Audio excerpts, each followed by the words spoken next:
of Ice and Fire, a video series devoted to a Song of Ice and Fire wargame by Cool Mini or Not. We cover all aspects of the hobby with tactics list build videos, painting tutorials of varying levels, and battle reports. In this video, we'll be going over my philosophy on list building and then apply it to my selections for a Greatjon Umber list. List building can be as complex or as simple as you want to. For example, I love everything House Umber, so I could just take every House Umber option available to me and make a list out of it, but any synergies that I find in the list will be ones that I've just stumbled onto, and I'll likely have to discover those as I play if they aren't apparent. I like to take a somewhat analytical approach to list building and scrutinize each inclusion that I go over. Given that, I believe the best practice is to start with the commander choice, since the tactics cards they bring can really shift the way your army interacts with the game, and I want to lean into those strategies. First up, we have Berserker Tactics.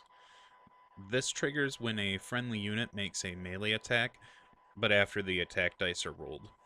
The defender then suffers D3 wounds after this attack is completed, unless this unit has only one remaining rank. It suffers that many wounds as well. If it's a House Umber unit, you deal 3 wounds instead of rolling for it. This tactic is a great way of pushing extra wounds to a tough unit, or breaking a unit you might have come up short on. This is kind of a double-edged sword on Berserkers, since you take the wounds after the dice are rolled, but throwing the extra 3 wounds is like you've taken the expressway to their 10 dice attack stat. This is just an honest card that favors getting units in the mix as soon as possible. Next is Lash Out. This triggers when a friendly unit is attacked with melee, and then if the unit has 1 destroyed rank, you deal the attacker D3 wounds. If it has 2 destroyed ranks, you deal it D3 plus 2 wounds instead. And if this is a House Umber unit, you can automatically treat the D3 as having rolled a 3. This card is a lot like Berserker Tactics in that it's dealing direct wounds, but it has some timing requirements that make it a bit finicky.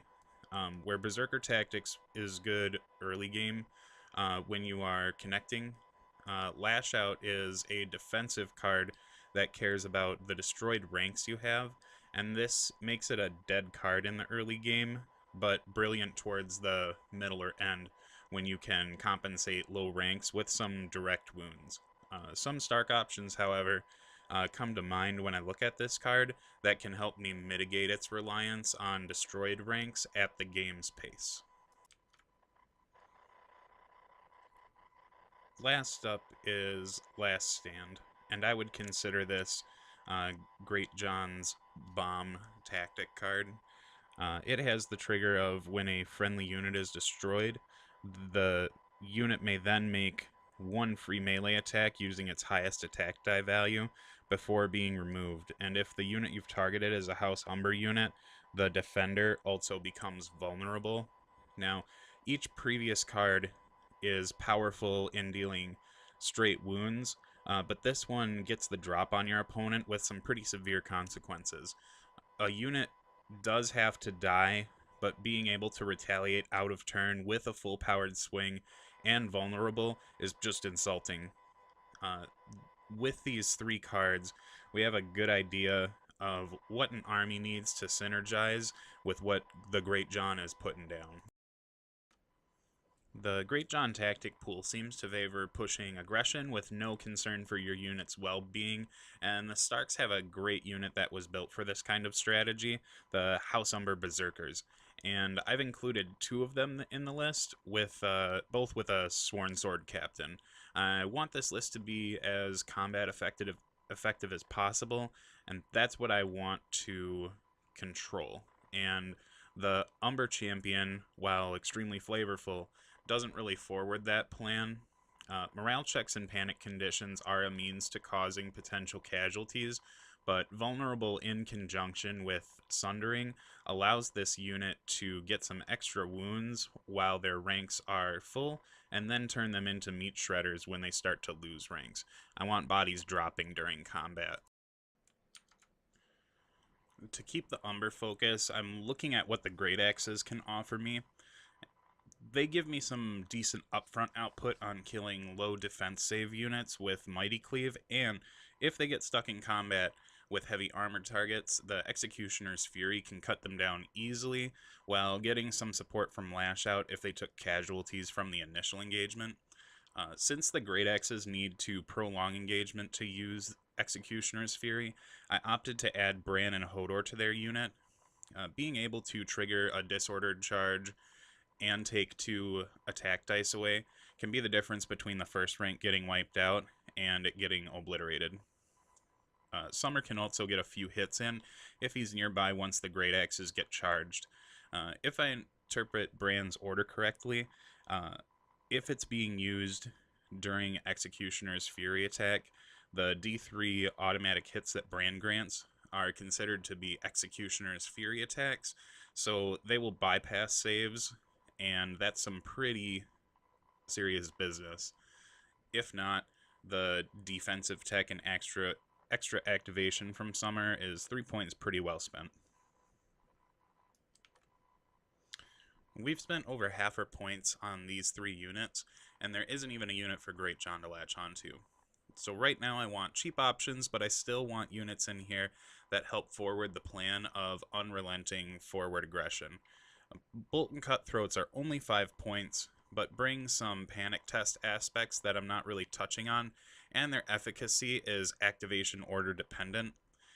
Stark Sworn Swords are also only 5 points, and they are so close to Umber-esque that they might as well have bears on their shields instead of wolves. So for 5 points, we get a unit that has a serviceable attack stat, a good defense save, better than average morale, and an ability that can turn on some of our tactics cards. Stark Fury increases output and causes the unit to take wounds, so we can trigger Lash Out a little earlier than expected, while bumping up the impact of Berserker attacks sooner. Greatjon also makes the unit he's attached to House Umber, so we can utilize his card and the tactics bonuses to their fullest. And then Greatjon gives them a nice order that you can use with Stark Fury, but taking 2d3 wounds probably leaves doubling up on the abilities as like a last ditch move or something that you unpack if the payback is going to be amazing. But he's still our commander, so we are sometimes incentivized to keep him alive. I've added 2 units to the army, and the second has no attachment. With this list pushing the offensive, I feel like I need to have a unit that camps on an objective or gets thrown away to take some aggro off the core of the list, so having a vanilla Stark unit or Stark Sworn Sword unit is fine. Now we've just got the NCUs to add, or rather NCU. The tactics board is a really unique part of this game, and the abilities on it are situationally fantastic, but we are building this army to lay on the offensive, and I've chosen to maximize the capability of my units instead of lean on the tactics board. This is pretty umbery when you think about it. They let their axes do the talking instead of negotiators. We do include Catelyn Stark here, though, because we want to turn on some of those Stark tactics cards by taking the combat and maneuver position, and her ability to clear conditions can help us out from time to time. Both early and late game, though, her influence ability really benefits this army. Being able to influence berserkers early in the engagement to get those 10 dice with full ranks, and being able to get your last Great Axe throwing 6 plus D3 executioner swings is extremely valuable. Having 1 NCU is also why I think it's important to get a Direwolf in the list, since your opponent can dodge your early round alphas by slow rolling the table with NCUs, and your response is just sinking activation into Summer, especially when you consider he can charge out of activation if Brand's axes are attacked. It's almost like you're not always wasting the Wolves activation to tease out your opponent's unit, since you get to do stuff with it out of activation. As I play the list more, I could see getting rid of the vanilla Sworn Swords to get another Stark NCU. Any one of them really, other than Howland Reed, I don't think he offers much to this list. But I think the single NCU strategy has legs in terms of helping me claim objectives and putting a little bit of extra pressure in places where I need it. I'm essentially trimming the situational fat of NCUs for business activations that are actually on the 4x4 table. If you like this video, please subscribe to Big Top Gaming channel and click the bell to receive notifications when I post something new. I've got a painting video brewing for the Great Axes, and I look to get a battle report up using this list to see how my thoughts play out on the table. If there's something you would like to see in our upcoming videos, leave a comment below. Thanks for watching.